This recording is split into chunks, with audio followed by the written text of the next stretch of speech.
This is 1A. I'm Joshua Johnson. Thanks for checking us out today. A slow week for news? Not this time. Let's try to make sense of it all in this week's Friday News Roundup. Yes, I believe that we have to be honest with the American people. Don't be so overly dramatic about it, Chuck.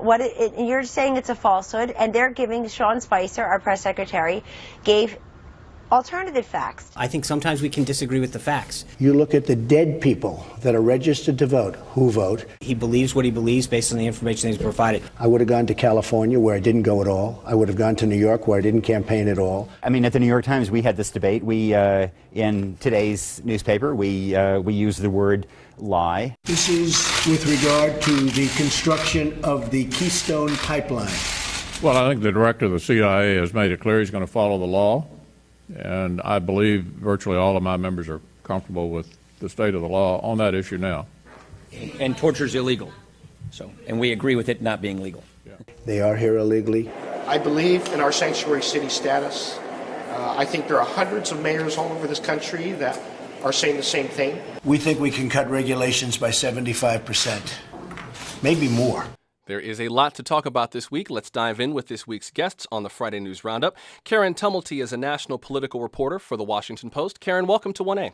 Great to be here. Michael Shearer is Washington Bureau Chief for Time. Michael, welcome to the program. Thanks for having me. And Josh Kraushar is political editor for the National Journal. Hi, Josh. Good to be on the show. We welcome your questions and thoughts about the news of the week. Email us 1a@wamu.org. Comment on our Facebook page. Tweet us at 1A. And as we do every Friday, you can watch the live video stream of this Friday News Roundup online at the1a.org. That's the word the number 1, the letter A.org. Michael Shearer, let me start with you. There were a ton of executive actions this week. That's probably a good place to start, beginning with the Affordable Care Act. What did President Trump do this week? Well, what he did was start the ball rolling. We still don't have an idea clearly of what he's going to replace the Affordable Care Act with or exactly when it will be fully repealed. But what he did this week was instruct his agencies that in their implementation of the Affordable Care Act, that they can waive provisions that would impose financial burden on people. What that actually means, we don't yet know. Like many of the executive actions he's put forward so far, these are instructions to people to do things in the future. They're not really actions that have immediate, tangible effects. And the real impact of this will be known in the next few months when we know exactly what Congress is going to do with this law and what the replacement is. If there's news here, it's come in the last couple weeks in that initially Republicans had talked about repealing the Affordable Care Act very quickly and then working over the next year or two on a replacement. Trump has been clearly signaling that he would like to do that quicker, the replacement part. So now the negotiations are kind of going on behind the scenes. Yeah, Karen Tumulty, what do we know so far about where Republican lawmakers currently stand on the Affordable Care Act, on the strategy? Is it any clearer this week than it was last week? Well, the leadership would certainly like to, having voted so many times to repeal the act, they would like to get that done and then work on the replacement over a course of months or even longer than that. But again, Donald Trump has laid down this marker that the repeal and the replacement of the act should be done simultaneously. He has also said that there should be insurance for everyone, which I think is evidence of the degree to which the Affordable Care Act has moved the goalpost on this. Before the Affordable Care Act, I don't think you would have had Republicans saying that universal coverage or something close to it is their goal. And a lot of conservatives are worried that Trump's comments on this really leave the door open for Congress to end up passing something that they're referring to as Obamacare light. Josh Kraushar? Yeah, I mean, in theory, Trump and the congressional Republicans are on the same page with the focus on rolling back, repealing Obamacare. But in reality, Trump has been talking about so many other issues that it actually hampers the Republican ability to focus and come up with a unified caucus in how to repeal or replace the law. And you have Republicans on Capitol Hill who are very wary about the political blowback if they throw out specific ideas. Tom Price's hearing to be HHS secretary last week showed just how politically potent Democrats feel these attacks on, having a block grant for Medicaid, for example, having certain privatizing parts of the benefits. So this is something that Trump needs to be fully focused on, and yet we're dealing with a lot of these side issues that Republicans were hoping would be pushed down the road. We'll get to some of those side issues in a minute. We don't think we're going to skip the side issues. I just don't want us to do them first because they will rapidly take over the entire hour. Remind us about what we learned from Tom Price's hearing to be the Secretary for Health and Human Services. What do we take from that hearing, from what happened this week, to maybe presage what might happen going forward? Well, Price's own views of healthcare reform are pretty well established, more established than almost anybody else in the House, since he authored a number of bills with proposals for replacements. He favors allowing competition among states for healthcare plans. He favors high deductible plans. That would be removing a lot of the rules that Obamacare had that guaranteed you certain services and certain benefits if you had health insurance. He's long favored allowing people to buy much more inexpensive plans, but plans where the first $10,000 or $15,000 of their treatment they would have to pay out of pocket. So you wouldn't get the guaranteed services.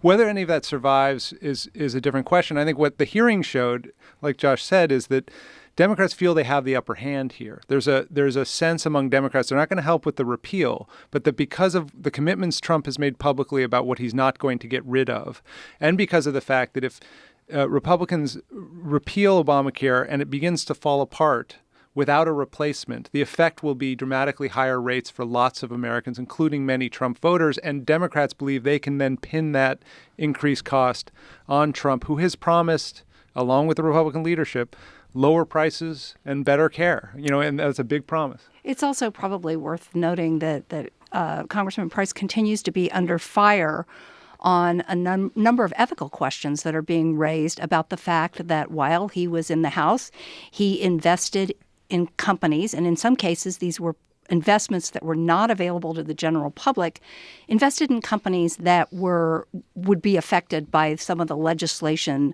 in the healthcare industry that he was pushing. And I think those questions are also going to continue to dog this nomination. The chances are very high that this nomination, along with all of the rest of Donald Trump's, are going to get through the Republican Senate. But this is still an issue that's kind of nagging at this nomination. That's Karen Tumulty, national political reporter of The Washington Post. Also Michael Shearer, Washington Bureau Chief of Time, and Josh Kraushar of the National Journal here on the domestic edition of this week's Friday News Roundup. We welcome more of your questions and comments about the week's news. Shoot us an email, 1a@wamu.org. Comment on our Facebook page. Tweet us at 1a. Let's talk about immigration. The border wall came up again this week. President Trump reiterated that he is moving forward on building this wall, on beginning to lay the groundwork. The Republicans held a retreat in Philadelphia in which Senate Majority Leader Mitch McConnell noted that he expected it would cost between $12 or $15 billion. That's kind of what they're waiting for budget-wise, but there's still a lot of details to be ironed out, of course. Josh Kraushar, what do we think might be happening going forward? I mean, there's already some law in place from 2006, I believe, that already lays the groundwork for this wall. Which Democrats supported back then, though then it was more in theory rather than in practice. I mean, the big story out of the week is that you had congressional Republicans applauding President Trump and leadership saying that they would support allocating about $15 billion to fund the border wall, even though this is something that, you have fiscal hawks in the conference, and you have a large part of the Republican Party that has kind of taken Trump's words on the campaign trail about the border wall, about immigration with a grain of salt. So, the big question going forward is, does Trump control the Republican Party, or does the Republican Party in Congress control Trump? And that was one powerful bit of evidence that Trump has a lot more leverage with his own party than maybe some leaders thought. Or are they kind of just dancing around one another and trying to find common steps so they don't step on each other's toes? Well, there's a real problem growing for them in that how they would pay for it, because everyone agrees that it has to be paid for. The most frequently repeated promise of Donald Trump's was that the government of Mexico would pay for it. Well, now it turns out that what they are talking about is a tariff on goods that come across the Mexican border. That tariff would actually be paid for. It would come out of the pockets of U.S. consumers. And the other issue there is that anything that hurts the Mexican economy is going to put more pressure on people in Mexico to come to this country. So it is likely to fuel a surge of illegal immigration. So is this something that was just invented from whole cloth, or that there might still be a way to fund, or what does this mean going forward? The answer is going to be probably when we know what Trump agrees to in terms of what the corporate tax reform will look like, and whether that includes specific tariffs on countries or, as Sean Spicer suggested on Air Force One yesterday, the president's spokesman, and then sort of backed away from what's been called a border adjustment tax, which is actually just a retrofit of the entire corporate tax system that changes the way we tax all imports and all exports. It wouldn't just be Mexico specific. And a lot of House Republicans are very much in favor of this, in part because it raises a lot of revenue. And Trump has been hot and cold on it. We don't know if he's going to embrace it. The problem Trump has is if he doesn't embrace this, it's not clear where else he's going to get the money to satisfy the House Republican leadership. You know, we interviewed him in December of last year, and we asked him, you know, there have been a lot of concerns about deficits. Are you worried about deficits? And he said, sometimes you have to prime the pump. So Trump's public statements are, I'm not really worried about deficits right now, and so there is a clash coming. We'll continue this on the other side of this break with Karen Tumulty of The Washington Post, Michael Shearer of Time, and Josh Kraushar of The National Journal, and we'll get to some more of your questions and thoughts in just a moment. I'm Joshua Johnson, glad to be with you. You're listening to 1A from WAMU and NPR.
Support for NPR comes from NPR member stations and from Inada, Japanese maker of full-body massage chairs, including the Flex 3S with pre-programmed shiatsu massages and full-body stretch sessions at inadausa.com. That's INADAUSA.com. From 3M Health Information Systems and Verily, working to improve insights and outcomes across health delivery systems and patient populations. Learn more at 3m.com/pophealth. And from the Corporation for Public Broadcasting. This is 1A. I'm Joshua Johnson. It's the domestic edition of the Friday News Roundup with Karen Tumulty of The Washington Post, Michael Shearer of Time, and Josh Kraushar of The National Journal. Let's dive in with a question about the wall that we were just discussing. David in Webster Groves, Missouri writes, if we build the wall, the taxpayers pay the bill. If Trump places a 20% tariff on goods from Mexico, Americans pay the bill again at the cash register. How will Republicans call themselves stewards of our tax dollars under a scheme such as this? Well, House Republicans are arguing that what Sean Spicer was talking about, this 20% tariff, would be offset by a reduction in the corporate tax rate as a result of a grand corporate tax reform. Now, I'm not sure if that's what Trump was talking about. In fact, he was asked yesterday as a follow-up, and he seemed not to necessarily connect the two things. So there's a lot of confusion in what exactly this 20% tax on imports really means. But politically speaking, I mean, Trump won the election with this strong support from blue-collar, working-class voters across the Midwest. They're going to be looking to see in the next year whether they're getting jobs, and they're going to be also looking to see whether it costs more to buy goods. That's also going to affect their bottom line. So ultimately, a lot of people aren't following the nitty-gritty politically of these trade negotiations, but they are looking at their own bottom line. And Trump's going to need to show results. He's going to need to show that he's actually creating jobs and his policies are actually translating to the average voter. Michael? I think it is worth noting that Trump has backed off a lot of the stuff he said during the campaign. Back then, he had suggested that one of the ways he could get money for this wall would be to seize money that was sent by people living in the United States back to Mexico, to their family members back in Mexico, and basically just take it as if it was terrorist financing. I think that was the law he was going to use to seize it. He's sort of dropped that now, and it's possible that he, returns to these sorts of issues, these sorts of ideas in the future. Clearly, there's a sort of a game of bluff, the early negotiations going on between the president of Mexico and President Trump about exactly how to approach a renegotiation of NAFTA and these other tariff issues. But going from saying I'm going to seize money from people sending their family back to saying we're just going to redo the corporate tax rate, and in redoing it we'll come up with more money is quite a shift. And can I just say, I think that all of us are going to have to learn a different way of listening to Donald Trump. I mean, he does come from the business world and specifically the real estate world where everything is a deal. And it's difficult to sort of separate out when he talks and when his administration talks, whether what they are talking about is a policy position or an opening negotiating position. And I think that's also something that a lot of our allies around the world are going to have to figure out as well. Well, a lot of what's been happening this week with President Trump has been in that kind of art of the deal, to borrow one of his book titles, and in his dealings. I hear that's the best-selling book ever, by the way. Ever, exactly. I'm not. You see, Karen, you're trying to drag me into something that's only going to be bad, and I can't have that. I've only been in D.C. for a month. Don't do this to me, Karen. Back to what I was going to say. President Trump had been meeting with some business leaders this week. He met with the CEOs of Dell and Tesla and Under Armour to pursue some of his policies, including his effort to cut business regulations. We think we can cut regulations by 75%, maybe more, but by 75%. Have, in a certain way, better protections. But when you want to expand your plant, or when Mark wants to come in and build a big, massive plant, or when Dell wants to come in and do something monstrous and special, you're going to have your approvals really fast. Now, these are businesses from various parts of the country. Dell is based in the Austin, Texas area. Tesla is based in Silicon Valley. Under Armour is based not far from here in Maryland. And Mr. Trump did a lot this week to try to convince business leaders that America is going to be an easier place to do business. He put a freeze on all pending regulations. He expedited environmental reviews on infrastructure projects. He scrapped the Trans-Pacific Partnership, TPP, which we will discuss further in our global edition of the Roundup. And he moved forward on two very controversial oil pipelines, Keystone XL and Dakota Access, and said that the pipes should be made in America. What do we make of this week in terms of trying to court business and convince more businesses to do business in America? Josh? Look, this is Trump's version of triangulation. He's offering some carrots to businesses, reduction of regulations, and some of the environmental policies are going to be music to at least the auto industry's ears. But he's also browbeating certain companies for not having as many jobs as they should in the United States. He's also, pushing trade wars and pulling away from free trade agreements. So, I mean, he's basically trying to win over the populist wing of the party by doing very public executive orders, by using his Twitter feed to talk about how many jobs he's creating. While he's also giving some carrots to the business leaders, as he was talking about in that clip, and offering incentives for why they should play ball with him. And it's going to be, we've never seen, Republican and Democratic presidents in recent years have never been on the populist end of that spectrum. And this is something that we're still adjusting to.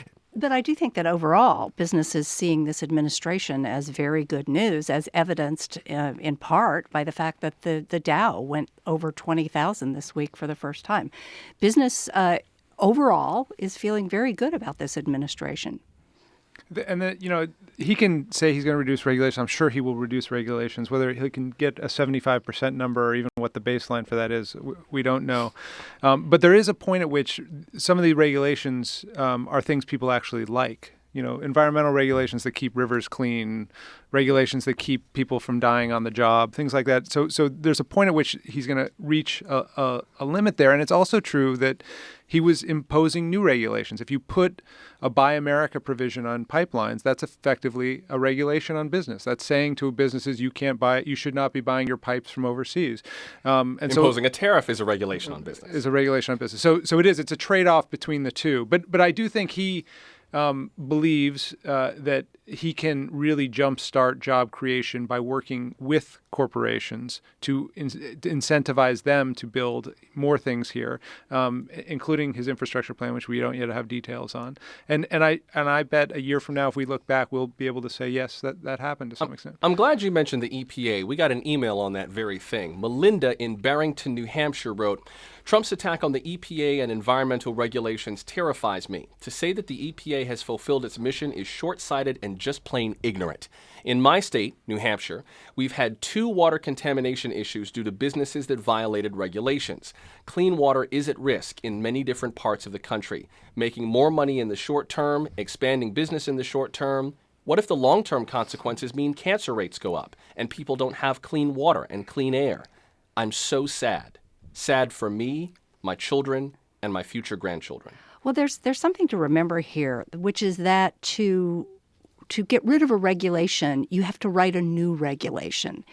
And there is something called the Administrative Procedures Act that sets out the period where every regulation has to be put out for review and comment, and where people who have been hurt by that regulation can go and make that case, sometimes in a court of law. This is in the Federal Register, right? It is, but it's a long procedure, and it's also something that can go to court. In fact, during President Obama's administration, the conservatives were very, very effective at taking some of these regulations to court and really tying them up.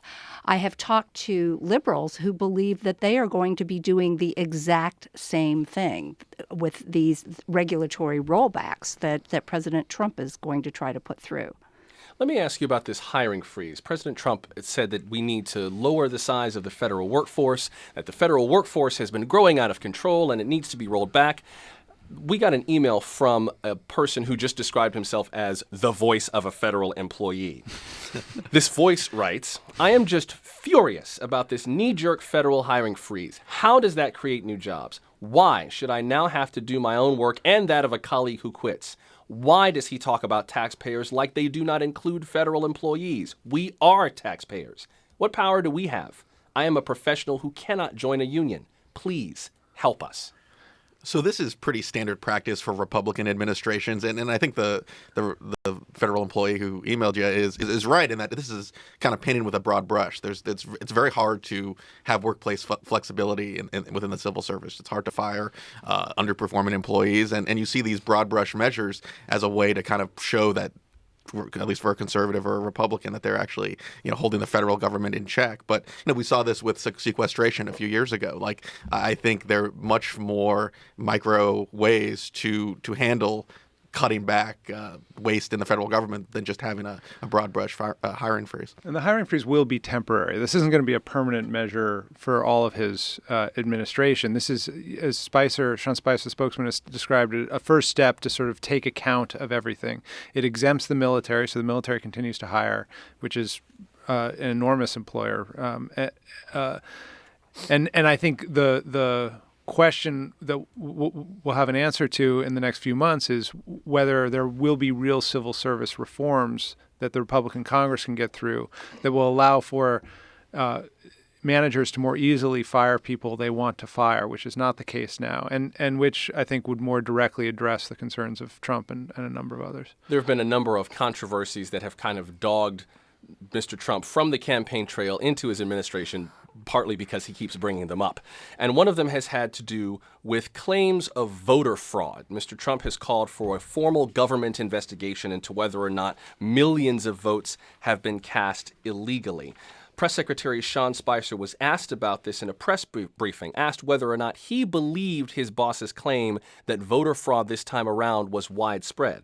Do you believe there was widespread voter fraud? Listen, my job is not, look, how can he be comfortable with his win if he believes he's very there comfortable was with his 3 win. million votes? Maybe he didn't win. No, he's very comfortable with his win. It's an electoral-based system. He got 306 electoral votes. 33 of 50 states voted for him. I think, look, Jeff, I've asked and answered this question twice. He believes what he believes based on the information he's provided. Yes, ma'am. What does that mean for democracy, though, Sean? What does that Thanks, mean? Jeff. If he does believe that, what does that mean for democracy? It means that I've answered your question. Have you? Now, Mr. Trump abruptly postponed a scheduled ceremony yesterday in which he was to have signed the executive order calling for a government investigation. Mr. Spicer now says that all these executive order signings will take place either tomorrow or either today or over the weekend. What do we make of this? I don't want to linger on this too much because, as a lot of people have said, there are more important things the media should be talking about. We should be talking about policy, and we are and we will. But why does this keep coming up? Well, I think that the statement, he believes what he believes based on the information he has been given, was really jarring, especially since the president's staff, one of its main jobs is to give him accurate information. There is no evidence, either in academic studies or in listening to secretaries of state around the country, that this kind of massive voter fraud is taking place, and specifically what President Trump is talking about, which is that 3 to 5 million illegal ballots, all of which he says were cast for Hillary Clinton. There are a lot of mistakes on the voter rolls. In fact, we discovered this week that Mr. Trump's own son-in-law and youngest daughter are registered in 2 different states at the same time, as is Steve Bannon, his chief strategist. Which is not inherently fraudulent. I moved here from California. For a minute, I may be registered in California and Washington, D.C. And did you vote in both places? Because that's that is what Mr. Trump is alleging here, that these people are, by the millions, exploiting these flaws in the system. I'm Joshua Johnson. You're listening to 1A. Oh, I'm sorry, Judge Krauser, did you want to chime in on that? No, I mean, I just think it's notable that congressional Republicans, to a name, said that this was something that they did not support. They did not agree with the president. So, again, it really starts off the relationship between the new Republican president and his congressional leadership on a sour note.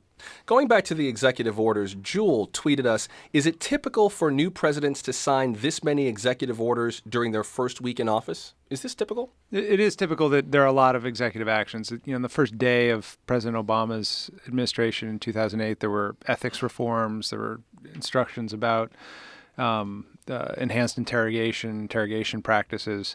It's the way. It's the tool that presidents have available to them to deliver quickly on their campaign promises. The asterisk, the fine print here is that if you look at most of these executive actions, they're instructions to somebody else to begin to think about how to do something. They're not actually taking action. They're instructions to the Secretary of Commerce to begin figuring out how to reduce regulations on manufacturing businesses, or instructions to the Department of Justice to begin figuring out what constitutes a sanctuary city and what federal funds should be withheld. So it's not as if change is immediate, but it's the beginning of change. It's a formal way for him to publicly announce that change is coming. Speaking of sanctuary cities, a number of mayors and governors and local officials are speaking out about the possible crackdown on sanctuary cities. Now, as you said, there's no formal legal definition of what a sanctuary city is and what could happen to it, but that could be coming down the road. Miami-Dade County's Mayor Carlos Jimenez has made it clear to his county employees that they should not act as if they were a sanctuary county. And that has gotten him a little bit of flack. Carlos Jimenez is a Republican who had been a Trump supporter. However, San Francisco Mayor Ed Lee, who, as you might guess, is not a Trump supporter, spoke out earlier this week about the city's belief that the city needs to serve all of its citizens. I believe in our sanctuary city status. I think there are hundreds of mayors all over this country that are saying the same thing. And we stand united that a safer city is a city that doesn't allow its residents to live in fear. I think everybody, regardless of their status, should have not only the right, but not live in fear for being able to report to the police department things that are happening to them that require some action, or getting their health care that they deserve, or getting the benefits that we offer as a city. Now, San Francisco was basically the city that blew this issue into the spotlight with the death of Kate Steinle, a young woman who was killed on San Francisco's Embarcadero by an undocumented immigrant who had a very long rap sheet. What do we make of where this might go politically going forward in the relationship between the federal government and local governments? Is this one of those things that could really blow up, or is this just political hot air? There's a lot of incentives on both sides for it to continue to blow up.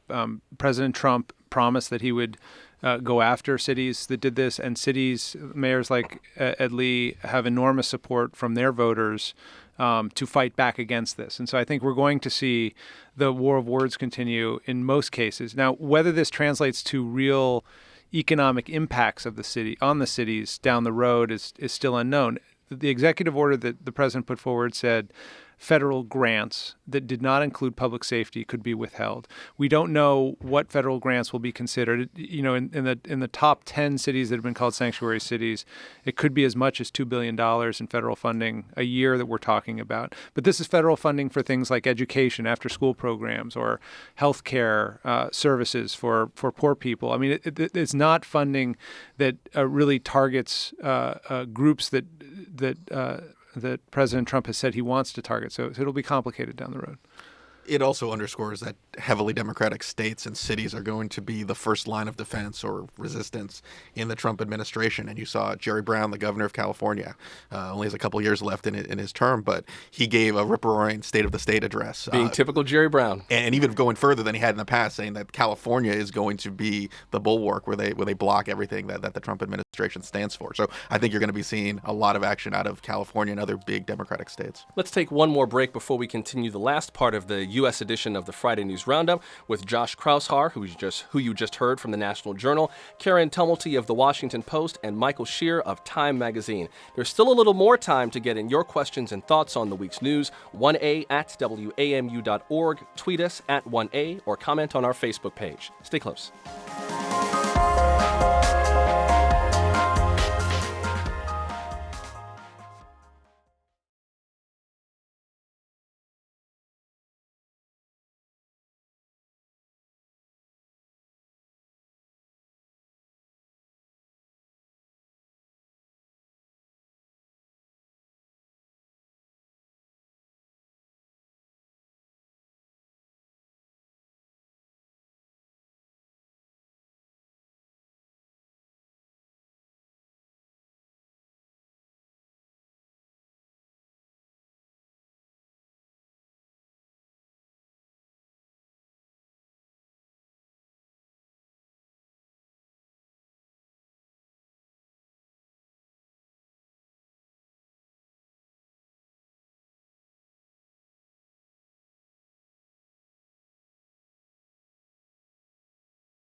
Donald Trump a chance to be a good president? Share what you know. 855-236-1A1A. What is your one strongest argument for whether we should or should not give Donald Trump a chance to be a good president? 855-236-1A1A. That's 855-236-1212. You can also make a voice memo and email it to 1A@WAMU.org. We'll debate this issue in partnership with our friends at Intelligence Squared US, and we will play some of your arguments next week on 1A. Let's continue the Friday News Roundup now with Michael Shear of Time Magazine, Karen Tumulty of The Washington Post, and Josh Kraushar of The National Journal. Karen Tumulty, you had a story that's on the front page of today's Washington Post about President Trump's interaction with the acting director of the National Park Service. This is about that whole dust-up a week ago today, or last weekend, about the size of the crowds at this year's inauguration. Yes, we had a scoop last night that has since been confirmed by a number of other news organizations that basically on the very first morning that Donald Trump woke up as president of the United States, one of his first acts was to arrange a phone call with the head of the National Park Service, where he both expressed his great anger over a tweet that the service had put out the previous day, had retweeted somebody else's tweet showing that his inaugural crowd size was not as big as Barack Obama's for his first inauguration. These are those two side-by-side pictures from 2009 and 2017 kind of looking across the National Mall. And secondly, asking for additional photographs from the Park Service that would back him up on his contention, which he made later publicly that day, that his own crowd had been 1 million or 1.5 million people. It was extraordinary for a number of reasons. First of all, presidents of the United States don't normally kind of, berate individual agency heads over something like that. But I think more importantly, the fact that this is what Donald Trump was spending his first morning as president worrying about tells us a lot about what kind of priorities he has, and also, just basically how his mind works. Now, the White House, as it confirmed this after we had it on several sources, a White House spokeswoman said to me that just shows that Donald Trump is a more hands-on president and that he doesn't wait for action. He goes out and makes things happen. She also said that this is one of the reasons that he is president of the United States now instead of Hillary Clinton. But I think that this is the kind of thing that sends shudders through federal employees because it looks like browbeating. One of the innovations that Trump brought to the political campaign was this idea, which he said a number of times last year, that ratings is power. That it wasn't the polls that mattered to him. It was how many people tuned in when he gave a speech. And so he was always incredibly focused, and he remains incredibly focused on his popularity. He gave an interview with David Muir at ABC News and asked the cameraman to focus on a photograph of the crowd at his inauguration. He gave an interview last night with Sean Hannity on Fox News. And at the end of the interview, he said the ratings are going to be great for this. This is just who Trump is. And it actually it's very different than any politician we've seen. It's, at least last year during the campaign, it proved to work for him, focusing on being able to attract large crowds and then boasting about those numbers mattered. Also, it mattered to attack anybody who criticized him. And so he's brought that into the Oval Office, and we still don't know what the implications of that really will be. Ratings is power for Donald Trump, but it's how he's using that power. And looking at the timeline on Saturday, after he called the head of the National Park Service, he sent Sean Spicer, his press secretary, out for a very impromptu briefing, which looked more like a hostage video, where there was a prepared statement that Sean Spicer was reading, and it was clearly, and he didn't take any questions and ran right out of the briefing room. And that's what's so alarming to a lot of readers to Karen's story. It's that you would use that immense power to browbeat National Park Service head, and then direct your press secretary to do something that say something he may not want to say otherwise. And I think, as we recall, the day after that press briefing, Kellyanne Conway may have made it a little worse when she talked to Chuck Todd on Meet the Press. Don't be so overly dramatic about it, Chuck. You're saying it's a falsehood, and they're giving Sean Spicer, our press secretary, gave alternative facts. Hashtag alternative facts began to trend on Twitter, and this also sparked another conversation among many of us who work for national news organizations and with national news organizations about how we deal when the president is, shall we say, mendacious, to avoid using the L word. Nicholas Kristof and Don Lemon spoke about this on CNN about whether or not to refer to the president's statements as lies. I mean, at the New York Times, we had this debate. We, in today's newspaper, we use the word lie, and saying that about, I mean, the president is an astonishing thing. There was some internal discussion about that, but those who argued that one shouldn't use the word lie said, well, we don't know the president's intention. Which was similar to what was said in a segment this week on Morning Edition with the head of NPR News, Michael Oreskes. Now, I don't want to get too inside baseball here. I honestly believe there are way more important policy matters that we have to talk about, and we have this hour. But I wonder what you make of the administrations and histrionics in some case that a lot of news organizations are going through about how to deal with this L word. Well, I think that, and my editors at the Washington Post have been very, very cautious about their use of it, primarily because it does suggest intent. And I don't know that there is any way of proving that Donald Trump does not actually believe these things as he says them.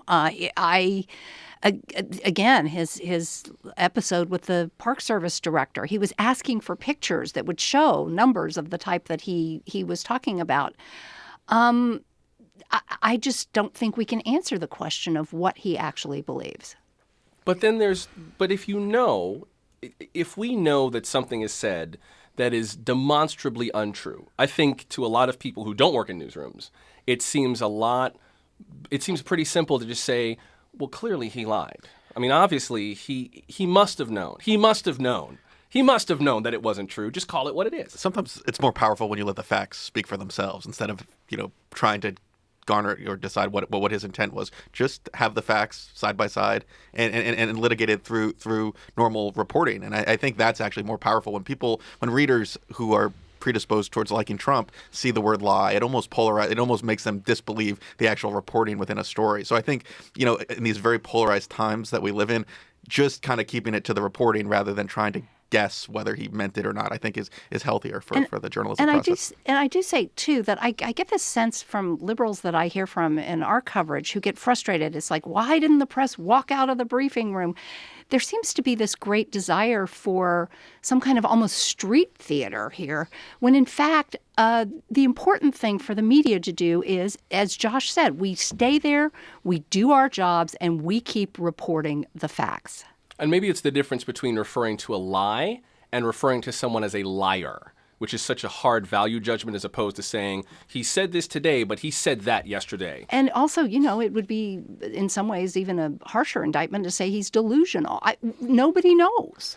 Yeah, I think at this time, especially when there needs to be a reality check on the public conversation, probably more than at any point, at least in the last couple decades, because so much is being said from official positions that is just false and untrue, to make the debate over whether to use a word that, as Karen says, implies something we don't know for sure. Even though we can assume, we can guess, we can say, the overwhelming body of evidence suggests, really, I think, distracts from our mission, which I think is more important than ever right now, which is to identify what is true and identify what is false and make a very clear distinction between those two things.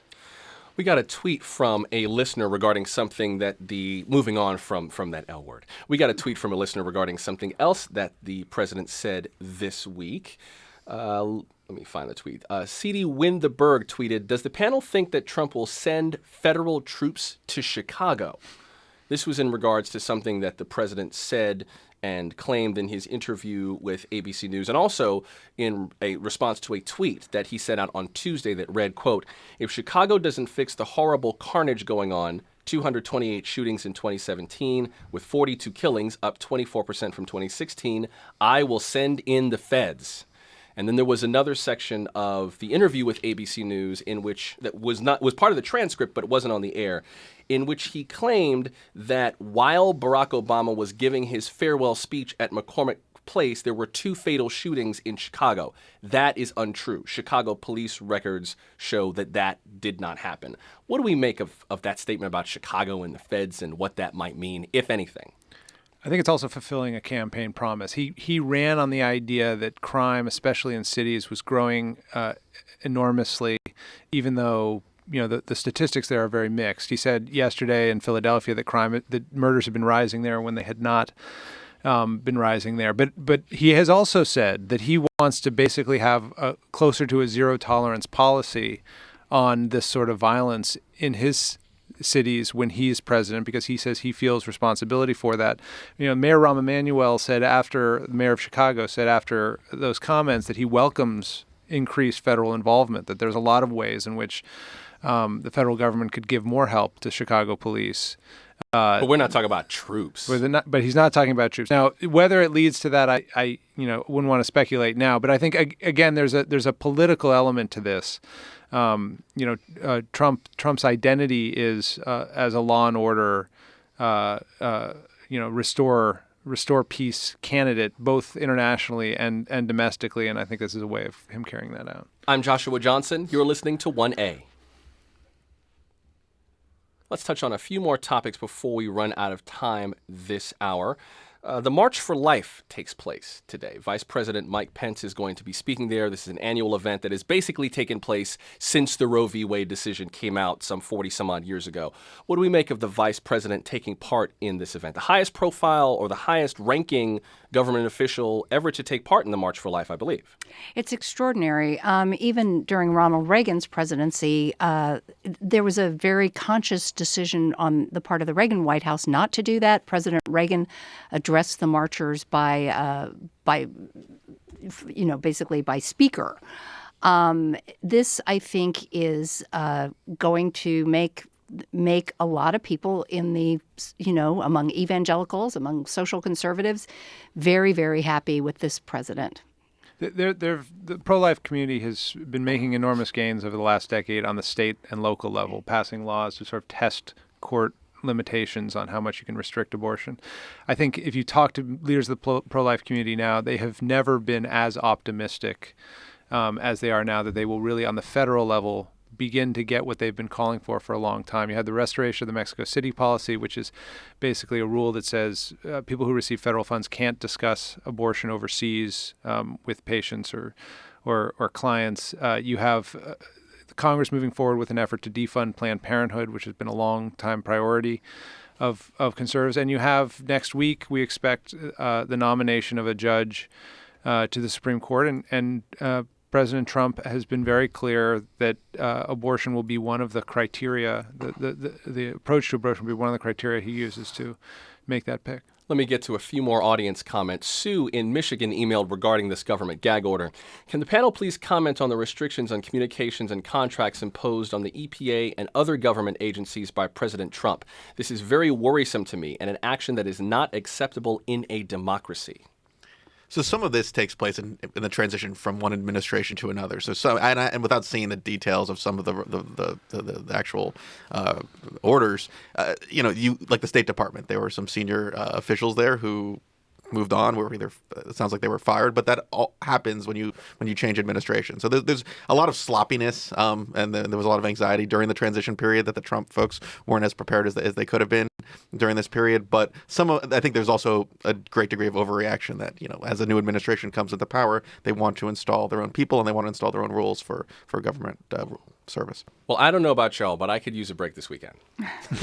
It's been a little crazy for the last few days. So I want to end this hour with something a little bit lighter. There's a whole lot more political news to get to. We will get to some of that in the next hour, the Friday News Roundup, and next week here on 1A. But there are 2 fun things happening this weekend. One, the finals of the Australian Open, the men's singles, Rafael Nadal versus Roger Federer. They will be competing early tomorrow morning Eastern time. The women's singles finals, Venus and Serena Williams will be in the final. They have not competed against one another for the final since 2003. So this is basically a rematch. And I believe Rafael Nadal and Roger Federer competed against each other in 2009.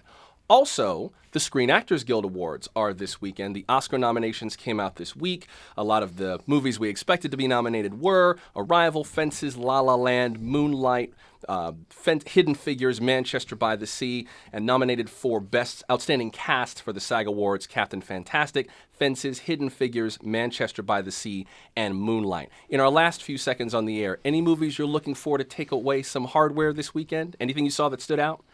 I think La La Land, because it's such a positive, feel-good movie at a time when people are feeling anxious and polarized across the country, I think it's going to be Hollywood's way of sort of their response to the Trump administration. Yeah, I had to go see La La Land by myself because none of the musical-hating men in my house, my sons or my husband. You call me next time. And you know what? I'm ready to go back and see it again. You know, as the father of young children who's been trying to do his job in the age of Trump, the only movies I've seen have been children's movies the last few months. And so when the Oscars come around, I'm going to be pulling for Sing. Can I tell you, I'm disappointed that Zootopia didn't get nominated for Best Picture. I really was. I mean, it was a Disney movie about racism. Right. And it's about discrimination. And that movie, did anyone else see Zootopia but me? You didn't? And you call yourselves learned. Go see this movie. I'm telling. Well, to self. Exactly. I wish the Academy had its act together, but maybe next year. Maybe next year. Michael Shearer is Washington bureau chief for Time Magazine. Michael, thanks for spending the hour with us. Thank you. Karen Tumulty is national political reporter for the Washington Post. Thanks, Karen. Great to be here. And Josh Kraushar is political editor for the National Journal. Thanks, Josh. Thanks, Joshua. Thanks to all of you, by the way, for all your questions and emails. It is no exaggeration to say that we get thousands of messages from you every single week. We could not do this without you as we're wrapping up our first month on the air. Thank you so much for all of your feedback. Remember to send us your feedback regarding your strongest argument to give or not to give Donald Trump a chance to be a good president. 855-236-1A1A or email a voice memo to 1A@WAMU.org. 1A comes to you from WAMU, part of American University in Washington, distributed by NPR. I'm Joshua Johnson. Thanks for listening. This is 1A.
This is 1A. I'm Joshua Johnson. Thanks for checking us out today.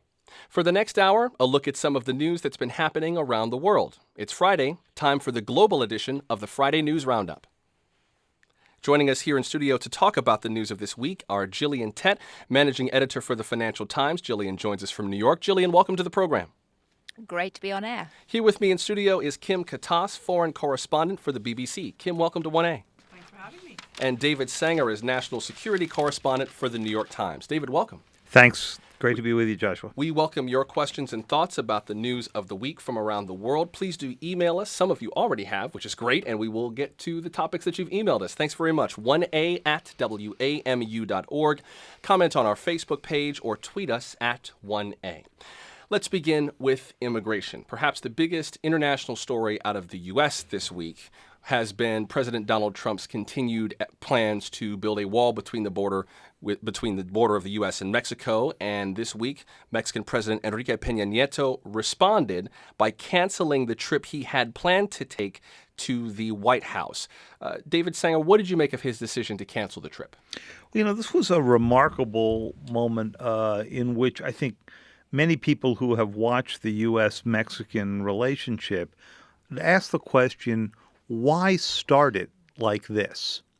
The domestic imperative for President Trump to start it like this was easy. He's trying in this first week with this series of executive orders, and he's got more to sign today, to sort of lay out each of the things that he had made big issues in the campaign.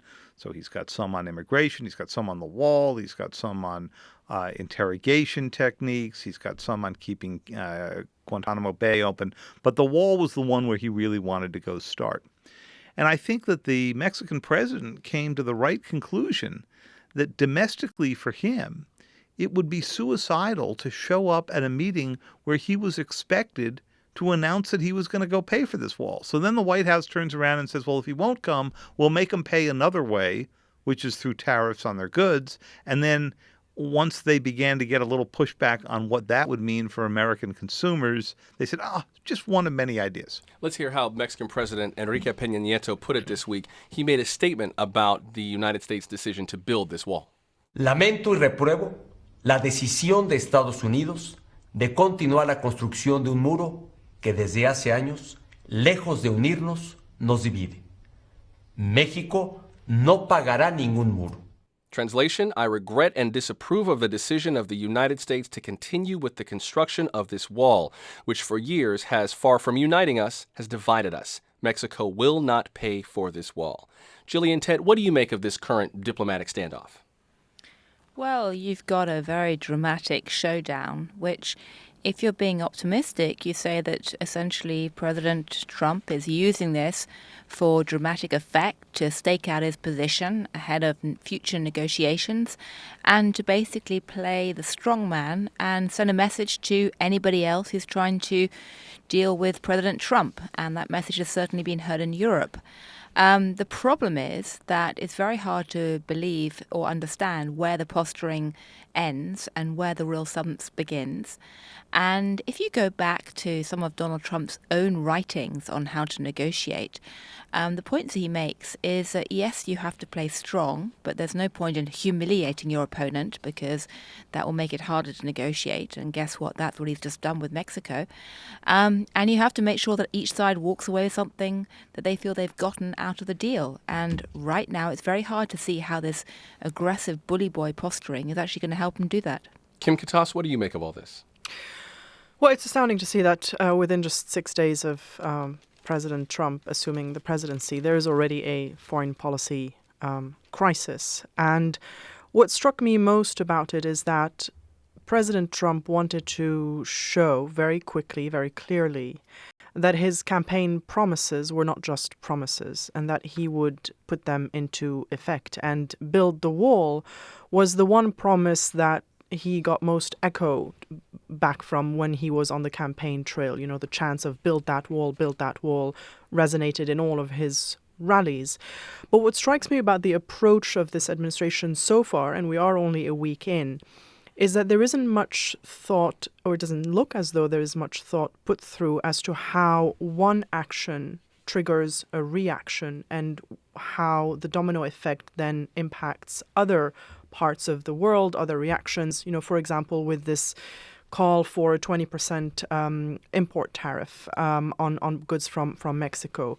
Within an hour, I think, they had to row it back because the backlash, the reaction was so big on Twitter, in the media, on television, by people saying, well, actually, that means you're going to ask the American taxpayer to pay for this wall. We can't have that. So it really feels like an ad hoc, haphazard approach to foreign policy making. Yeah, Jillian, Ted, I was going to ask you about that border adjustment tax. I wonder what your read is on that. Well, 2 points to make on the back of what Kim just said, very sensibly. One is that if you're being extremely optimistic, you say, well, actually what's happening with the Trump team is that they are floating trial balloons to see how the public reacts. And in much the same way, they use Twitter to try and test and gauge public sentiment. And they're really trying to surf public sentiment, the wave of public sentiment. That's what they're doing with these statements. If you're being pessimistic, you say that they haven't got a clue what they're up to, and there's different factions inside the Trump team right now. What is clear is that you have got business right now that's very split in their reactions to the border tax. We had a fabulous scoop in this morning's Financial Times pointing out that on the one hand you've got people like Boeing and GE who are forming a lobby group to lobby for the imposition of the border tax because it benefits them as exporters. On the other side of the ledger, you've got groups like Walmart who are frantically trying to team up with other retailing groups to lobby against it because they think it'll be very damaging. So business is very split, and I suspect the Trump team itself is split because there are people inside that Trump team like Gary Cohn who are very sensible, very grounded in international economics, and they know the dangers. There are others who say, well, let's just go for it. David Sanger, you cover national security, and one of the big arguments behind the border wall is keeping the nation safe and controlling immigration. What is your read on whether or not this wall would actually do that? Do we know enough to start thinking it through one way or the other, or is it still just too fuzzy? So we do know some. So first of all, we have 885 miles of wall already. You didn't hear that much about it during the campaign, but some of that was built during the Bush administration. Much of it was built during the Obama administration. And that alone already cost $7 billion to build. That's right. Now, is that about half the U.S. border? Like the U.S. border with Mexico is what, 1,600 some odd miles? Yes, but they're not all equal miles because this wall does not go straight across. It's got to, obviously there are things that would cut across and things that doesn't. And a lot of this has to, it's one of those rare moments, Joshua, where it turns out geography still matters in international politics. Okay. So trying to build a wall across a big flat open space, that makes sense and it's relatively cost effective. Trying to build it across a mountain range, that can get pretty expensive. That's a thing. Okay. Yeah. And so guess what? The next places you'd have to build it, it's a thing. So there are a lot of people who say, look, modern technology means that in a lot of places you're much better with sensors, with drones, with other ways of monitoring this than going through the cost of the wall. Among the skeptics, the new Secretary of Homeland Security, General Kelly, who was praised many times this week by President Trump, but who has said, I'm really, of all the things I'm looking at to go solve this problem, the wall's really low on my list. Kim? Well, also because, sorry, Julian, let me just make this quick point. And then I'll come to you, Julian. Because, what people miss who like the idea of a wall because it, they feel somehow threatened in their own community, whether rightly or wrongly. It is often a perception. It doesn't necessarily always mean that it's a reality. But people have to remember that there isn't a flood of people coming across that border. And when you talk about a wall, it feels as though what the president is trying to do is stop this flood, which doesn't actually exist. And in fact, numbers show that traffic across this border, or the number of Mexicans coming into the United States through any means, is now lower than the number of Mexicans going back to Mexico. Jillian? So who is this wall actually stopping? I was just going to point out a small factual detail, since I come from the Financial Times and we love to follow the money, that the Committee for Responsible Federal Budget has just calculated that if you have a wall that costs, say, $15 billion, it's going to cost about $120 per US household. And it's going to be interesting to see whether or not people actually want to pay for it or not.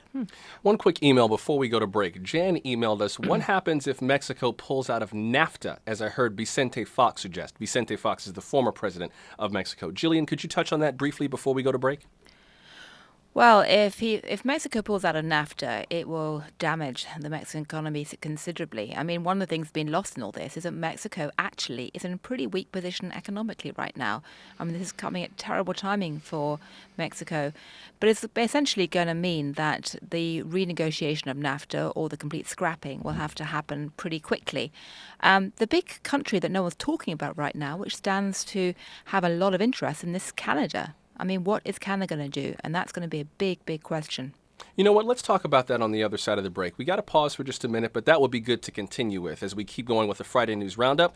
That's Jillian Tett, the managing editor for the Financial Times and the author of The Silo Effect. We're also spending the hour with Kim Katas, foreign correspondent for the BBC. Her latest book book about Hillary Clinton is called The Secretary, A Journey with Hillary Clinton from Beirut to the Heart of American Power.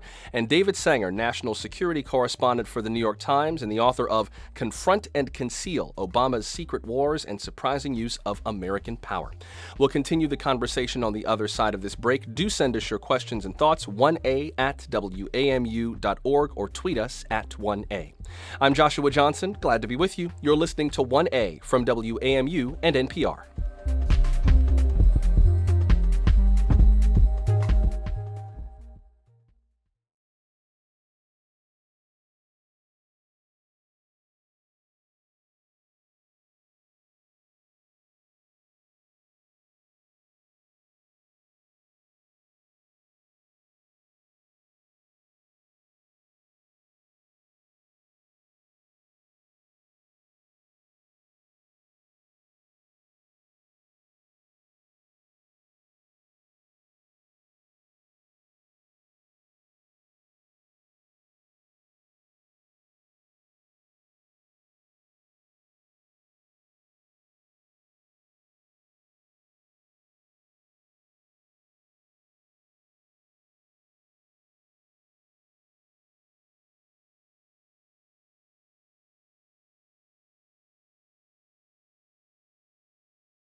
Cartridges for home and business, and in-store print shops for customized presentations, booklets, and manuals, in-store and online. Staples, make more happen.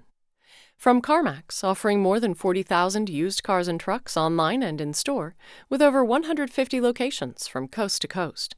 Learn more at CarMax.com. CarMax, drive what's possible. And from the National Endowment for the Arts, art works. This is 1A. I'm Joshua Johnson. We're continuing the global edition of the Friday News Roundup with Jillian Tett of the Financial Times, Kim Katas of the BBC, and David Sanger of the New York Times. We welcome more of your questions and thoughts as well. Tweet us at 1A, comment on our Facebook page, or email 1a@wamu.org. Before the break, Jillian Tett, you mentioned Canada, and by way of context, Canadian Prime Minister Justin Trudeau mentioned just this week his concern that increased trade barriers in the U.S. would be harmful for all the NAFTA members. According to the Toronto Star, he said in part, quote, "It would be almost impossible to imagine any increasing of barriers between Canada and the U.S. that would not significantly harm jobs in the United States as well as in Canada." Trudeau says he plans to meet with President Trump in the next several weeks, and the Star also notes, as Trudeau said, that 35 U.S. states send most of their exports north. Gillian Tett, what do you make of it? Well, I think Justin Trudeau has spoken very good sense. I mean, the reality is that Canada and North America are or the USA are very, very tightly entwined these days in terms of economics.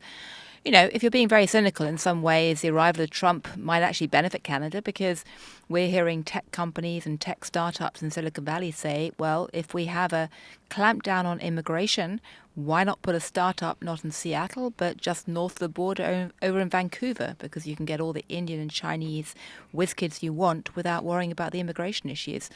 You know, at the same time, of course, Trump has also announced he wants the Keystone Pipeline to happen. And in theory, there are plenty of people in Canada who would like that to happen as well. The problem, of course, though, is this trade issue and the fact that, you know, Canada will suffer, as will the US, if suddenly that border closes. It's interesting that you mentioned Silicon Valley, because as soon as you said that, I thought about Hollywood. That's already happening with a lot of productions moving to Vancouver for pure cost reasons. And to hear you say that another industry might move because of internal pressure rather than external pressure might be a bit concerning for our economy. David? It already happens in many ways. I mean, the fact of the matter is that much of what Silicon Valley does, while there's a bit of hardware done here, most of it is in software development. And if you've spent time in Silicon Valley startups, they're working on the concept of a program and shipping it overnight to India, where programmers are doing the code and shipping it back so that when you show up in the morning, you've got it. So the software development process is a completely seamless, borderless operation. And we're engaged right now in a conversation about the economy and tariffs and so forth that sort of fit an economy that existed 25 years ago, but not today. Speaking of what goes on between borders, let's shift to another issue related to the U.S. borders, which has to do with refugees. President Trump took some actions predominantly targeting Muslim countries. David Sanger, let me stick with you in terms of what President Trump means by extreme vetting and some of the actions that he's taken regarding refugees from other countries. Well, the executive order that we've seen a leaked copy of doesn't name the countries, but refers to countries that are named in a budget act in Congress. And what's interesting is that they're missing a few, including Saudi Arabia and Afghanistan, but include places like Iraq and Syria. The order would basically stop taking in of Syrian refugees who, by and large, are some of the most needy people right now. So that would dump that in the hands of the Europeans. Should make the president's conversation with Chancellor Merkel over the weekend all the more interesting. It would then also suspend immigration and other visas from many of these countries of concern for 30 days while there's a review going on, what the president said during the campaign to sort of understand what's going on. I think the challenge here is that if this ends up looking like a ban on Muslims, which was his original proposal, it will seem not consistent with who we are as a nation. And that's why you have seen the president begin to move to countries of concern.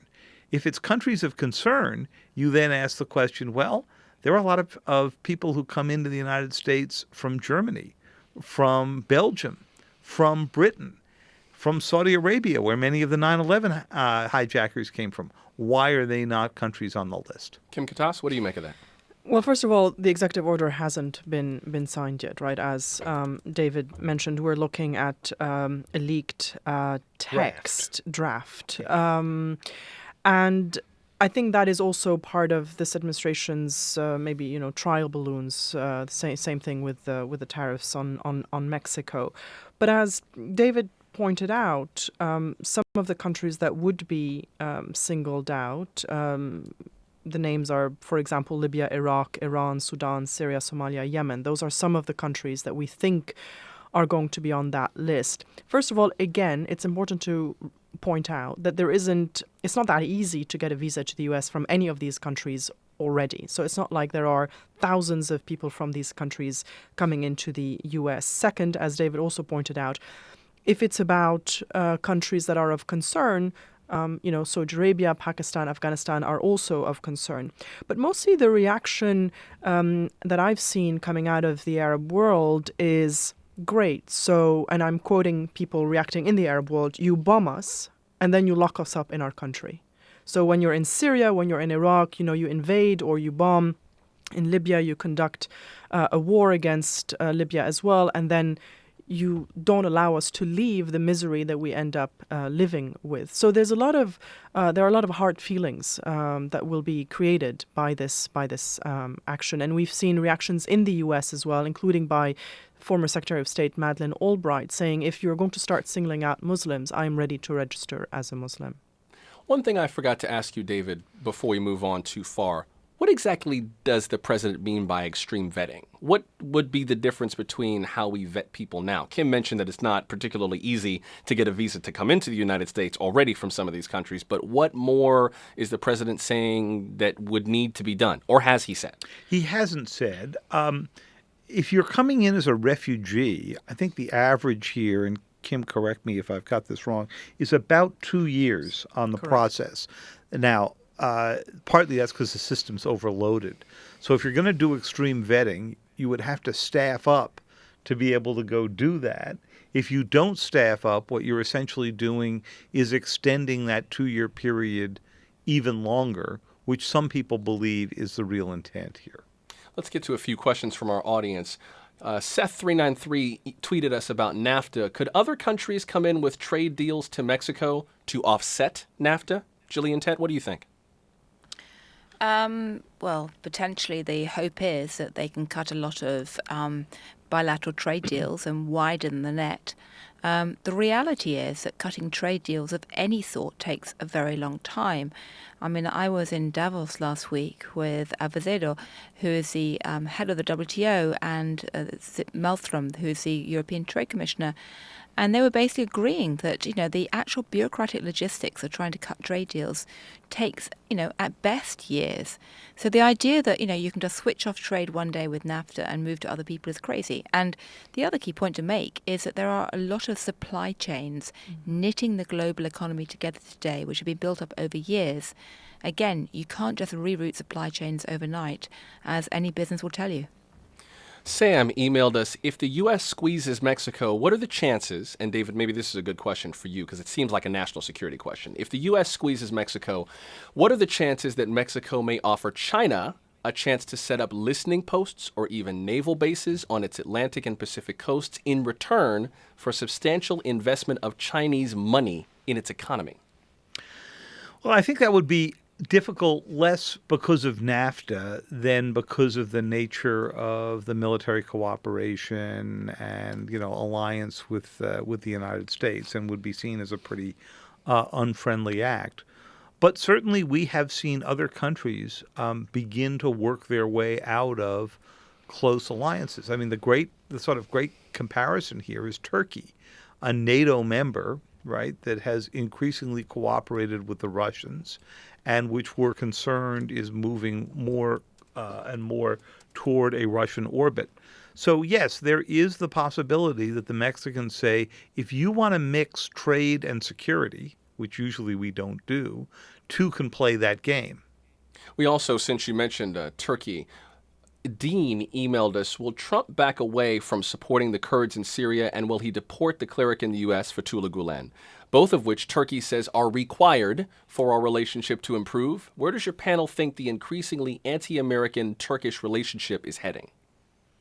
There are so many hypotheticals in that questions. Yeah. And I think that that's what we're dealing with at the moment with this administration. Going back to the point I made earlier on, I don't think they look at the globe as a whole, and they don't necessarily look at every action that they take and figure out how it's going to impact other parts of the globe. The Trump administration. The Trump administration.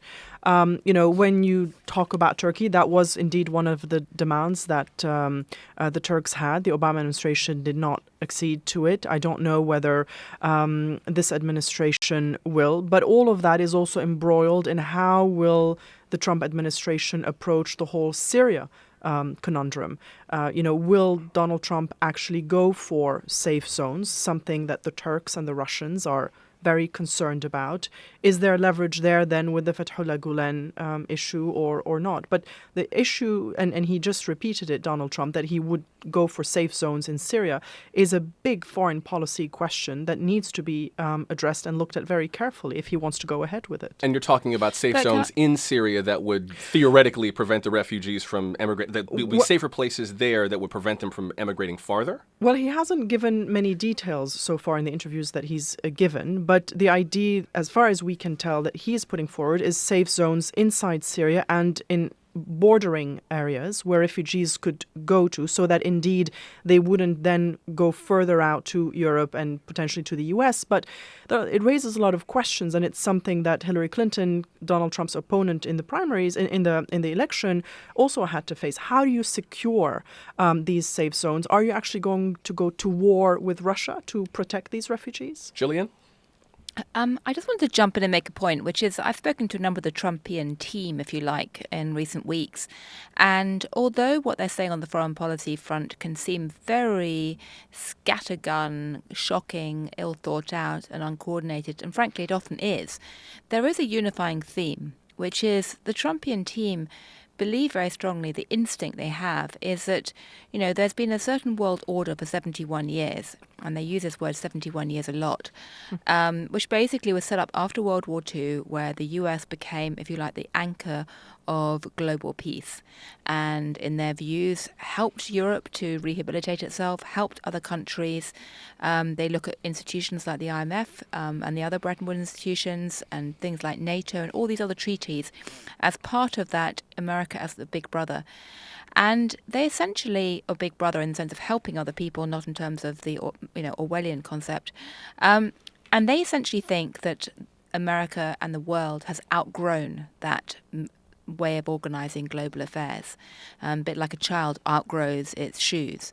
And they say it's quite natural, something that was created, 71 years ago can't last forever. And so almost every time they try and reset a foreign policy relationship through tweet, whether it's in relation to Taiwan or Mexico or Europe and NATO or Russia or even, frankly, Turkey, it has to be seen within that lens of a group of people who think that America has outgrown the last 71 years worth of global order and needs to find another one. The problem is they don't know what. I'm Joshua Johnson. You're listening to 1A. Kim, go ahead. I totally agree with what Gillian said, and I do think that that is the instinct that the Trump administration has. However, as she points out, it's not just enough to say, America's outgrown this world order, let's shake things up, because if you don't know what replaces it, that causes a lot of chaos and confusion. And it may be fine for some people in the Trump administration to say, we're just going to, blow up the system and see where the chips fall. But that can cause a lot of havoc. And I think that is the issue that we're having right now with the way they're approaching it. The other thing is America may have outgrown its shoes, or however you want to put it, but the rest of the world hasn't caught up yet. That's what the Obama administration was trying to get to with Europe, telling them that they had to do more of their fair share.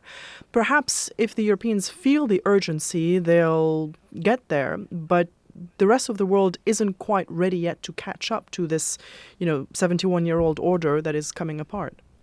Just one additional point, because Gillian and Kim, I think, have gotten this just right. There is a usual process for this, and then there's the shakedown cruise that we're seeing happen in the first week of this administration. The usual process is you put your staff and your experts together, you take a problem like Syrian safe zones, you run it through committees and experts, and you spend your time thinking out the three dimensions of the chess game. If we do X, how does someone react?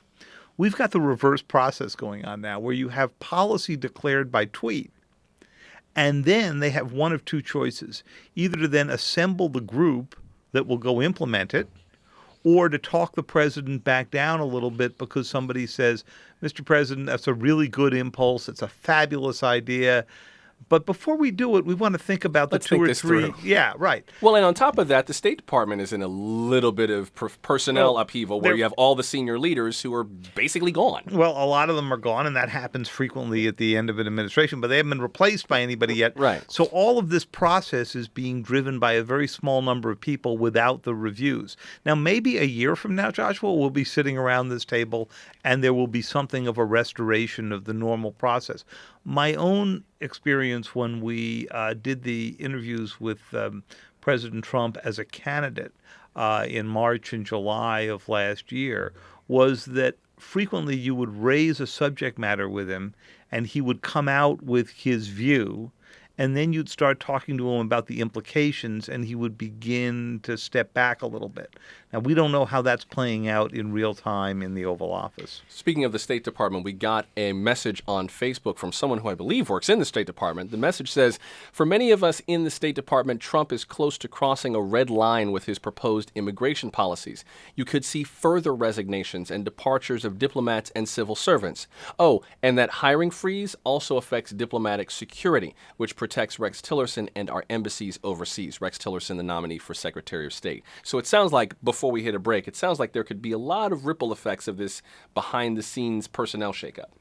Yeah, I mean, what we saw at the State Department is par of the course to some extent, because at the end of every administration, people who are in political positions or who are career Foreign Service officers but have taken on appointments within the department in a political capacity tend to leave. But as David pointed out, you have a lot of people who've suddenly left and no one's replaced them. And there is a real sense of dread and gloom at the State Department when I speak to people there about what sort of policies they're going to be asked to implement, and do they really want to? Time to take one more break as we continue the global edition of the Friday News Roundup with Kim Katas of the BBC, David Sanger of the New York Times, Gillian Tett of the Financial Times, and with you. A little more time to get in your questions and thoughts, 1a@wamu.org. We're back in a moment. Stay close.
Committed to making the world a smarter place through shared knowledge and experience.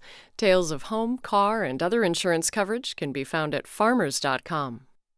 From Visit St. Pete Clearwater, offering 35 miles of white sand Florida beaches, and the Salvador Dali Museum, presenting Frida Kahlo at the Dali through April 17th at visitstpeteclearwater.com.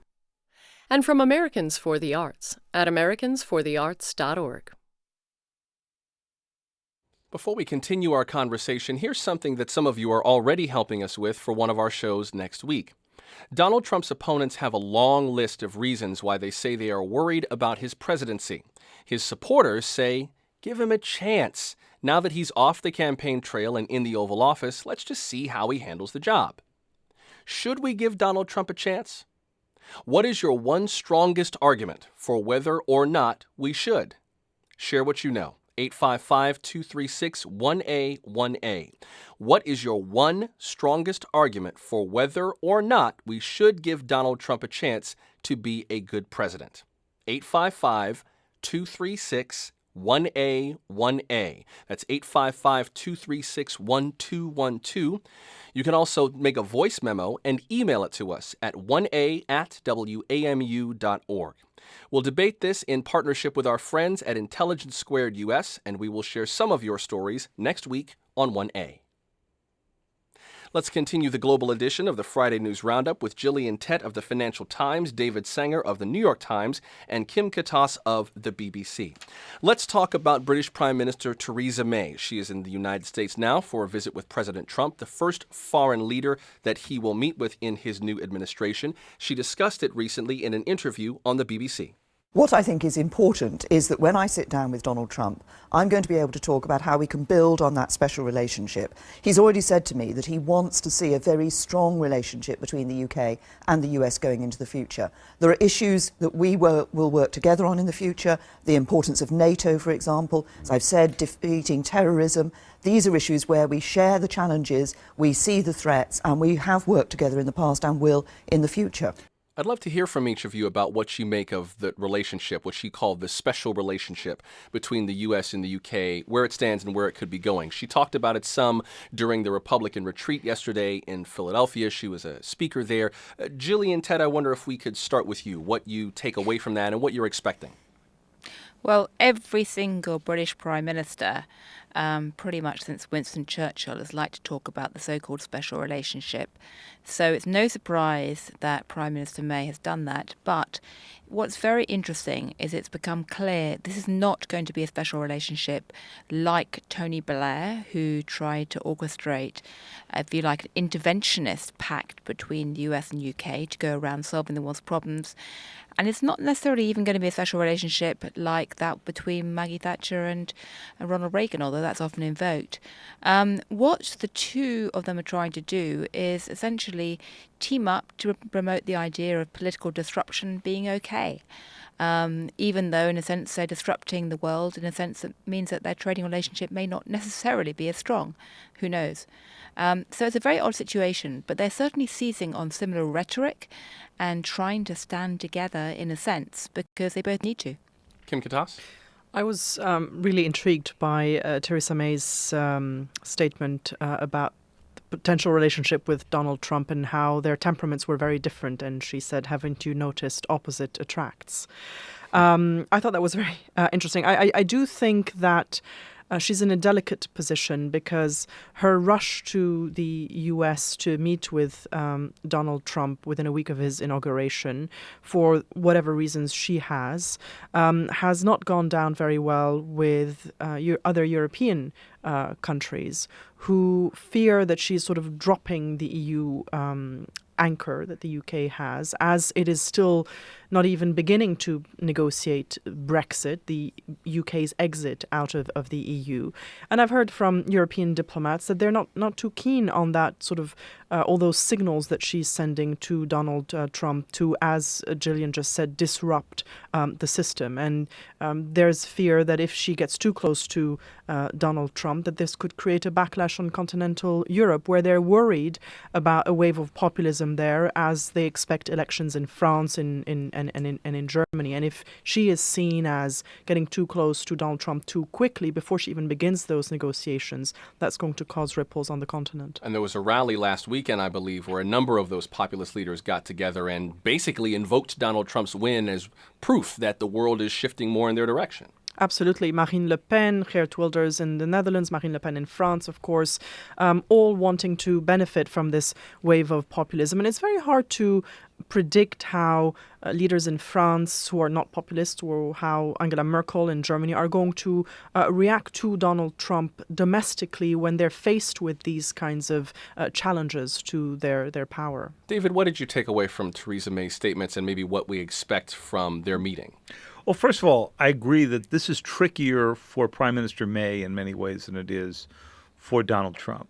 President Trump embraced Brexit at a time that, of course, President Obama was making a case against it. He's going to embrace at this meeting the defense relationship between the U.S. and Britain. And you saw the one area of significant disagreement that Theresa May raised in the most delicate of ways, which was the future of NATO. And she's going to be part of the effort to try to get him back into the NATO fold. But the fact of the matter remains that in the minds of strategists around President Trump, like Steve Bannon, Brexit was step one. The election of Donald Trump was step two. It's all locked together. It's all locked together. And that in Germany and Britain, Germany and France, as Kim suggested, in his view of the world, you are going to see this populist, somewhat right-wing wave sweep through by the end of the year. Now, he may be right, he may be wrong, but Theresa May is sensing that she's got to be on the Trump team here as they separate out from Europe. Now, coming up this weekend, Vladimir Putin and Donald Trump will speak by telephone. This is their first phone conversation since Mr. Trump was sworn in. Mr. Trump's advisor, Kellyanne Conway, says that removing U.S. sanctions on Russia is under consideration. He will also be speaking with France's President François Hollande, German Chancellor Angela Merkel, according to the White House press secretary. So he has a number of calls coming up this weekend. What do we make of where the Putin-Trump axis stands right now? Kim?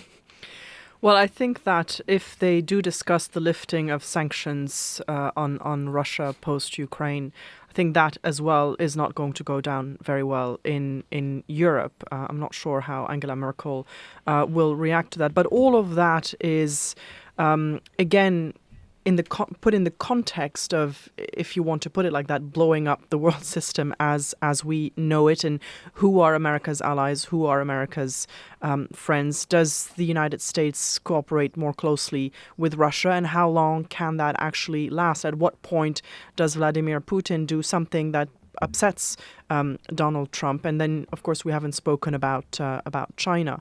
There was an expectation that Donald Trump would meet very early on with Vladimir Putin. That hasn't happened. But this phone call will be crucial to determine the tone of the relationship going forward, I think, between the two countries and what we can expect. We did get a tweet from a listener about this very thing. Lar tweeted us, ridiculous to lift sanctions. They just attacked our election. He, meaning Donald Trump, he is owned. Jillian, Tet, do you get that perception around the world that other countries look at Donald Trump as kind of a pawn of Vladimir Putin, or are other nations maybe not viewing it quite as stridently as our listener is? Well, I think there's quite a lot of confusion about why Donald Trump and his team have suddenly shifted tack so significantly. Some people speculate it's because actually he's trying to get an ally to team up against China, and that China is the real issue here. Some people point to some of the other, connections between Donald Trump's team and the Russians, or just go back to that point again of him just trying to shake up and reset the global order, if you like. It's simply not clear exactly what is going on here. But just to come back to Angela Merkel, because I was speaking with some of her aides early this morning, and she's in a very difficult situation because on the one hand, she does want a unified line in face of Vladimir Putin. At the same time, she's terrified of security aspects. I mean, if there is another big terrorist attack inside Germany, she probably will not survive politically. And so talking tough about terrorism is something she absolutely does want to do. And one of the practical problems for the Germans and everyone else is they haven't got or haven't had connections with Team Trump until really very recently. So they're frantically using every possible contact and connection they know to try and work out what's going on, and they face a task that frankly is completely unprecedented. David Sanger, let's continue that theme of talking tough about terrorism with an issue that came back up during one of President Trump's interviews this week, which is torture. He was asked by ABC News anchor David Muir about his views on torture. He was also asked about it by Sean Hannity from Fox News, and he made it clear that he still believes, from people that he has talked to in the intelligence community, that torture, including waterboarding, does work, that it can be effective, but that he will follow the advice of his cabinet, including General James Mattis, who is the incoming Secretary of Defense, not to do it. Senate Majority Leader Mitch McConnell and Paul Ryan, the House Speaker, made a joint statement from the Republican lawmakers' retreat in Philadelphia yesterday, in which they basically rebuked the president for his stated stance on torture. Well, I think the director of the CIA has made it clear he's going to follow the law, and I believe virtually all of my members are comfortable with the state of the law on that issue now. And torture is illegal, and torture is not legal. So, and we agree with it not being legal. David Sanger, where does this put us? Well, this puts us into the question that we had throughout the Bush administration, which is, how do you define torture? You remember it was President Bush who kept saying consistently, we don't torture. But then, of course, we discovered we did waterboarding. Yeah. Right. Well, if you call waterboarding torture, and what you have... Wait, what do you mean if? Well, here's the difference. In the United States, we viewed waterboarding as torture when it was done by the Japanese to our captured airmen during World War II. Okay, you have heard President Trump say he doesn't see what the problem is with waterboarding, but when you read the draft executive order on this issue, it's got a big fat paragraph that says the United States will not engage in torture, humiliation, so forth and so on. So it's got this paragraph that basically acknowledges the law, but then has President Trump embracing waterboarding. Now, there are two possibilities out here. One is that he's throwing some red meat out to his followers and saying, political reasons. Political reasons, I'm going to go back and do this. And then say, but, I'm not making these decisions day to day. That's up to Jim Mattis. Well, what does Secretary Mattis have to say about this? It was at the first meeting between then President-elect Trump and now Secretary Mattis, at which Mattis said to him, look, I can get more out of a detainee with a pack of cigarettes and a Coca-Cola than I can get out of torture. And right after that, then President-elect Trump came to a lunch at the New York Times. And he looks around at all the reporters and editors there and said, my view on this is changing. Jim Mattis says he can get more with cigarettes, okay? So he has gone all over the map on this issue. Mattis has not. I'm Joshua Johnson. You're listening to 1A. Kim? I do think that it is problematic that the President of the United States says it works, but I will defer to my team. Because it creates doubt. If the President of the United States says, I think it works, or as in his words, he said, absolutely it works, what signal does it send to other countries, for example, even if his own team says we are not doing this? And I do think that it is also going to be a source of tension between the United States and America's allies, including the UK, because we did hear from Theresa May, who said, we have a very clear view. We condemn the use of torture, and my view on that won't change, whether I'm talking to you or talking to President Trump. So you're going to have some of that tension again, not just on the approach to the fight against terrorism, but on the tone as well. And Joshua, we've got a changed world here in which I'm sorry, Jillian, I'll make this very quick. In which we've got CIA officers who are not going to put themselves in the position of liability again that they found themselves in the Bush years, and we've got countries that won't allow the United States to create black sites on their territory anymore. Jillian? Can I just jump in with some numbers? Because we have a fascinating chart up on the Financial Times website right now. It shows that in India and China, 75% of the public think that, quotes, torture is justified in some cases to protect the public. In the US, that is 45%. In the UK, it's 28%. In Germany and Spain, it's 15%. So one of the issues informing this political debate is that there's very big difference of attitude around the world towards the use of torture. I want to end this hour with something international that's nice and something international that's not so nice. First of all, the nice thing, which is going to be my sanity saver this weekend, which is the Australian Open. Roger Federer and Rafael Nadal are playing in the men's singles final. Serena and Venus Williams are playing in the women's singles final. This is a rematch for them both. Venus and Serena met each other in the final in 2003. Nadal and Federer played in 2009. And David Sanger, I'm going to come to you for the not so nice thing to end the hour, which is the Doomsday Clock. We are 30 seconds closer to midnight. Yesterday, the Bulletin of Atomic Scientists moved the clock up 30 seconds from 3 minutes to midnight to 2.5 minutes to midnight. This has been a symbol since 1953 of how close they perceive the world is to basically blowing itself off the face of the earth. And they said they did it in the face of some of the rhetoric around the world that needs to change.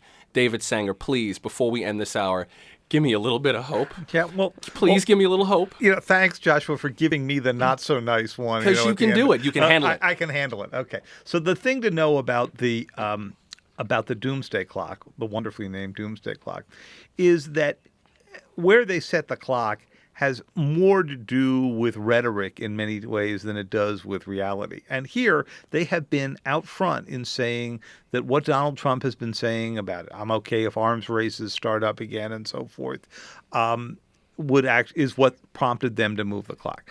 I don't consider that, much as I know and respect many of the people at the Bulletin of Atomic Scientists, I don't consider that to be quite the measure. And, you should be in some ways more worried about loose nuclear material or weapons in Pakistan and other things to move that clock than what politicians are saying at any given moment. Okay, great. Thank you for giving me something else to worry about.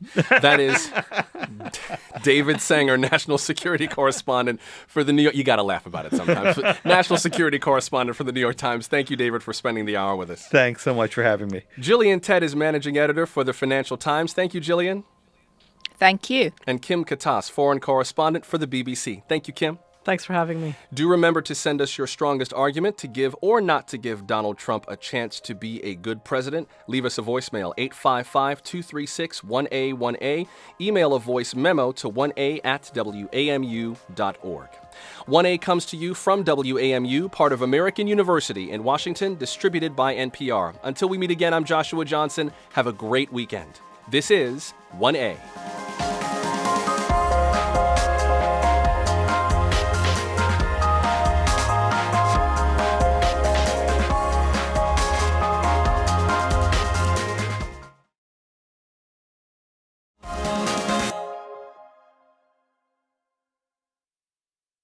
Support for NPR comes from NPR member stations and from Progressive Insurance, with insurance for cars, home, boat, motorcycles, RVs, and